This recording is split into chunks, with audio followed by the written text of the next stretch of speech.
പക്ഷേ ശ്രീ ആരിഫ് ഹുസൈൻ, ഇപ്പൊ ഈ അസീം മുനീർ അതുപോലെ തന്നെ ISIയുടെ തലവനെ തന്നെ ദേശീയ സുരക്ഷാ ഉപദേഷ്ടാവാക്കി മാറ്റിയതോടുകൂടി ഇവർ തമ്മിലുള്ള ഒരു നെക്സസ് രൂപപ്പെട്ട് കഴിഞ്ഞല്ലോ. അസീം മുനീർ എവിടെയാണ് എന്നുള്ള ചോദ്യം, പാകിസ്ഥാന്റെ പട്ടാള മേധാവി എവിടെയാണ് എന്നുള്ള ചോദ്യം തുടർച്ചയായിട്ട് ഇന്ത്യൻ മാധ്യമങ്ങൾ ഉന്നയിച്ചിരുന്നു. അതിനിടെ ഇന്നലെ ഏതാനും ദൃശ്യങ്ങൾ പുറത്തു വന്നിട്ടുണ്ട്. അസീം മുനീർ പട്ടാളക്കാരെ അഭിസംബോധന ചെയ്യുന്ന ദൃശ്യങ്ങൾ. അത് ആ ദൃശ്യങ്ങൾ പുറത്തുവിട്ടതിന് പിന്നിൽ എന്ത് ലക്ഷ്യമാണ് താങ്കൾ സംശയിക്കുന്നത്? അത് യഥാർത്ഥ ദൃശ്യമാണെന്ന് കരുതുന്നുണ്ടോ? പാകിസ്ഥാൻ ഇപ്പൊ നിലവിൽ കടന്നുപോയിക്കൊണ്ടിരിക്കുന്ന ഒരു പൊസിഷൻ എന്ന് പറയുന്നത് എന്ത് ചെയ്യണമെന്നറിയാത്ത ഒരു അവസ്ഥ തന്നെയാണ്. അതായത് ചെയ്താൽ അത് അവർക്ക് തിരിച്ചടിയാകും, ചെയ്തില്ലെങ്കിൽ അത് വലിയ നാണക്കേടാകും എന്ന് പറയുന്ന ഒരു വലിയൊരു അവസ്ഥ അതിലൂടെയാണ് പോയിക്കൊണ്ടിരിക്കുന്നത്.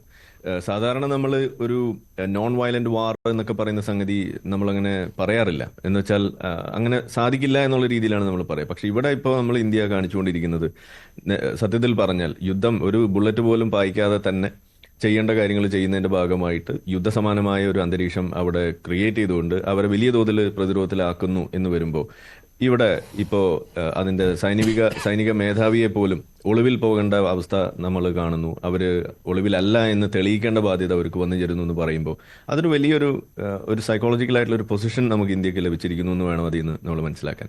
അത് അങ്ങനെയല്ല എന്ന് കാണിക്കാൻ വേണ്ടിയിട്ട്, നമുക്ക് അങ്ങനെ ഒരു വിജയമൊന്നും ഇല്ല, നിങ്ങളത് നുണ പറയാണ് എന്ന് കാണിക്കാൻ വേണ്ടിയിട്ടാണ് അവരത് വളരെ തെളിവുകൾ പുറത്തേക്ക് വിട്ടുകൊണ്ട് വ്യഗ്രത കാണിക്കുന്നത് എന്നും നമുക്ക് അതിൽ നിന്ന് മനസ്സിലാക്കും. പിന്നെ അതോടൊപ്പം തന്നെ മറ്റു ചില വാർത്തകൾ നമ്മൾ ശ്രദ്ധയപ്പെട്ടത് സൈനികരായിട്ടുള്ള ആളുകൾ രാജിവെച്ച് പോകുന്നതിനെ കുറിച്ചിട്ടുള്ള ചില വാർത്തകൾ പുറത്തേക്ക് വന്നിട്ടുണ്ട്. അപ്പൊ ഇതെല്ലാം സൂചിപ്പിക്കുന്നത് പാകിസ്ഥാനകത്ത് നടന്നുകൊണ്ടിരിക്കുന്ന ഒരു വലിയ സൈനികപരമായിട്ടുള്ള ഒരു വലിയൊരു അസംതൃപ്തിയും അതുപോലെ ഒപ്പം തന്നെ അവർക്ക് കൊടുക്കുന്ന ഒരു രാഷ്ട്രം എന്നുള്ള നിലയ്ക്ക് അവിടുത്തെ നേതാക്കൾ അവർക്ക് കൊടുക്കുന്ന ഒരു മോറൽ ഒരു വാല്യൂ, ഇതുപോലുള്ള സംഗതികൾ അവർക്ക് കൊടുക്കുന്ന ധൈര്യം, ഇതൊന്നും തന്നെ അവർക്ക് പര്യാപ്തമല്ല.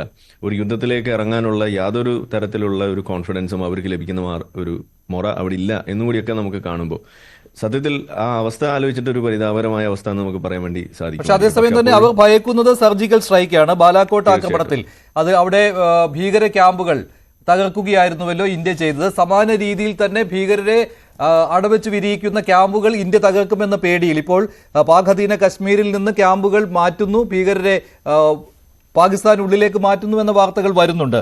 അത് ശരിയാണെന്ന് ഇന്ത്യൻ ഇന്റലിജൻസും സ്ഥിരീകരിച്ചിട്ടുള്ള കാര്യങ്ങൾ തന്നെയാണ്.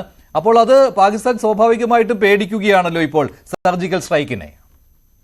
തീർച്ചയായിട്ടും അതാണ് അതിൽ നിന്ന് നമ്മൾ മനസ്സിലാക്കുന്നത്. ഇന്ത്യ ചെയ്യുകയാണെങ്കിൽ ആ കൂടി ചെയ്യാൻ പോകുന്ന കാര്യം അത് വളരെ മികച്ച രീതിയിൽ ചെയ്ത് തെളിയിച്ചിട്ടുള്ള കാര്യം ഈ സർജിക്കൽ സ്ട്രൈക്ക് തന്നെയാണ് എന്ന് അവർക്ക് ബോധ്യമുള്ളത് കൊണ്ട് തന്നെ അവരിന്ന് അവരുടെ സൈനിക താവളങ്ങളോ മറ്റുള്ളതിനെ ഒക്കെ സംരക്ഷിക്കുന്നതിനേക്കാൾ കൂടുതൽ ഇന്ന് ഏറ്റവും കൂടുതൽ സംരക്ഷിച്ചുകൊണ്ട് നടക്കുന്നത് ഹാഫിസ് സയ്യിദിനെ പോലെയുള്ള തീവ്രവാദികളെയാണെന്നും കൂടിയല്ലേ നമ്മളിപ്പോൾ കണ്ടുകൊണ്ടിരിക്കുന്നത്.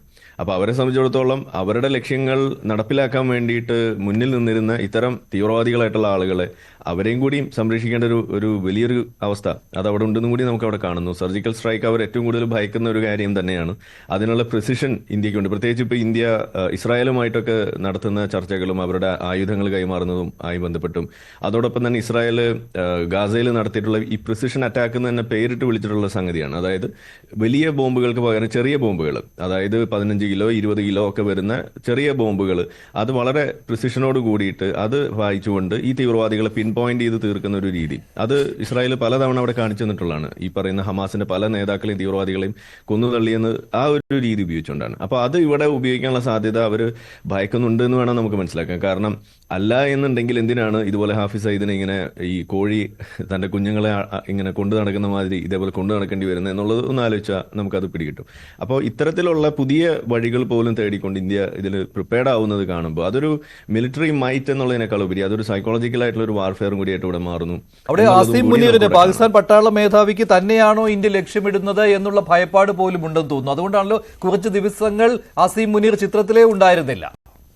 അതെ, തീർച്ചയായിട്ടും ഇത് മടിയിൽ കനമുള്ളവന് പേടിയുണ്ടാവുമെന്ന് പറഞ്ഞ പോലെ ഈ തീവ്രവാദ പ്രവർത്തനം ഈ പഹൽഗാമിൽ നടത്തിയത് അതിൽ പങ്കുണ്ട് എന്ന് ആർക്കൊക്കെ തലയിൽ കൂടെ ഉണ്ടെന്ന് തോന്നുന്നുണ്ടോ അവർക്കൊക്കെ ബുദ്ധിമുട്ട് ഫീൽ ചെയ്യുന്നുണ്ട്. അതാണ് ഇതിൽ നിന്ന് നമ്മൾ മനസ്സിലാക്കുന്നത്. അപ്പോൾ ഇതിൽ ഈ ഒളിച്ചും പാത്തും നടക്കുന്ന ആളുകളിലെ അവരുടെ ഒരു ബോഡി ലാംഗ്വേജിൽ നിന്ന് നമുക്ക് മനസ്സിലാവുക ഇത് ഇവർക്കെല്ലാം നേരിട്ട് പങ്കുള്ള ഒരു സംഗതി ആവാനാണ് സാധ്യത ഇത്തരത്തിലുള്ള ഒരു അറ്റാക്കിൽ. അതുകൊണ്ടാണല്ലോ തുടക്കത്തിൽ അവർ തന്നെ പറഞ്ഞെന്താണ് ഇത് സ്വാതന്ത്ര്യ ഫ്രീഡം ഫൈറ്റേഴ്സ് ആണെന്നല്ലേ അവരെ വിശേഷിപ്പിച്ചത് പഹൽഗാമിൽ അറ്റാക്ക് നടത്തിയ ആളുകൾ.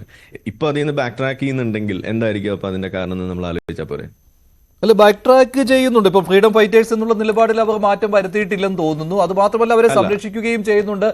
ഇപ്പോൾ UN-ന്റെ പ്രമേയത്തിൽ നിന്ന് TRF-ന്റെ പേരെടുത്ത് മാറ്റുവാൻ ഞങ്ങൾ തന്നെയാണ് ശ്രമിച്ചത്, അതിൽ വിജയം കണ്ടുവെന്ന് പാകിസ്ഥാൻ അവകാശപ്പെടുകയും ചെയ്യുകയാണ്. അപ്പോൾ ടെററിസ്റ്റ് ഫ്രണ്ട് അവരെ ഇപ്പോഴും ഓമനിച്ച് വളർത്തുന്നത് പാകിസ്ഥാൻ തന്നെയാണ് എന്നുള്ള വ്യക്തമായ സന്ദേശം തന്നെയാണല്ലോ അവിടെ നൽകുന്നത് ആരിഫ്. അതെ, ബാക്ക് ട്രാക്ക് ചെയ്യാന്ന് പറഞ്ഞാൽ ഇത് ഇന്ത്യ പടച്ചുണ്ടാക്കിയതാണ്, ഇങ്ങനെ ഒരു സംഭവം ഒന്നും ഇല്ല എന്ന് പറയുന്നിടത്ത് എത്തുന്നു ചില ആളുകളെങ്കിലും. അവിടെ ആ ഒരു രീതിയിൽ പറയേണ്ടി വരുന്നത് എന്തുകൊണ്ടെന്നുള്ളതാണ് നമ്മൾ പറഞ്ഞു വെച്ചത്. അതൊരു ഒരു ഭയപ്പാട് തന്നെയായിട്ടോ, അല്ലെങ്കിൽ അവർ ഈ വിഷയത്തിന്റെ ഒരു ഗൗരവം ഇപ്പൊ അവർക്ക് ചിലപ്പോൾ മനസ്സിലായിട്ടോ ആയിരിക്കണം അത്തരത്തിലുള്ള കാര്യങ്ങൾ പറഞ്ഞു വെക്കുന്നത്. പക്ഷെ ഇതിനോടകം ഒരു തരത്തിലുള്ള സൈനിക നീക്കവും ഇതുപോലെ നടത്താതെ തന്നെ എത്ര ലക്ഷം കോടി രൂപയുടെ നഷ്ടമാണ് ഇതിനോടകം തന്നെ അവിടെ നേരിട്ടിട്ടുണ്ടാവുക, അതിന്റെ കണക്കുകൾ നമ്മൾ കണ്ടുകൊണ്ടിരിക്കുകയാണ്. അപ്പോൾ ഇത് സൈനികമായിട്ടുള്ള നീക്കം മാത്രമല്ല, ഇത്തരത്തിലുള്ള ഒരു വിഷയത്തിൽ എടുക്കാവുന്ന നീക്കങ്ങൾ, അതിൽ ഇതുപോലെ ഡിപ്ലോമാറ്റിക് ആയിട്ടുള്ള പ്രഷേഴ്സും ഇന്റർനാഷണൽ പ്രഷറും എല്ലാം വന്നു കഴിയുമ്പോൾ ഉണ്ടാവുന്ന ബുദ്ധിമുട്ടുകൾ കൂടി ഇന്നിപ്പോൾ പാകിസ്ഥാൻ അവിടെ നേരിടുകയാണ്. ഇതെല്ലാം കണക്കിലെടുക്കുമ്പോഴാണ് അവർ ഇതുപോലുള്ള ചില തീരുമാനങ്ങൾ അല്ലെങ്കിൽ ഇതുപോലുള്ള വാദങ്ങൾ ഉന്നയിക്കേണ്ടി വരുന്നത്. ഇത് ഞങ്ങളല്ല, ഇത് ഇന്ത്യ ഉണ്ടാക്കിയതാണ് എന്ന് പറയുന്ന അവസ്ഥ. അത് ഇവിടുത്തെ ചില രാഷ്ട്രീയക്കാർ പോലും അത് പറഞ്ഞു, അവരത് ഏറ്റു പറയുന്നു. ഇവിടുത്തെ കോൺഗ്രസ് ഒക്കെ പറഞ്ഞു വെച്ചത് തന്നെയാണ് അവർ പറയുന്നത് എന്നും കൂടി നമ്മളൊന്ന് ആലോചിച്ചു. നിർഭാഗ്യവശാൽ കോൺഗ്രസ് ഇപ്പോഴും പറയുന്നു എന്നുള്ളതാണ്. ശ്രീ സേനാപതി വേണു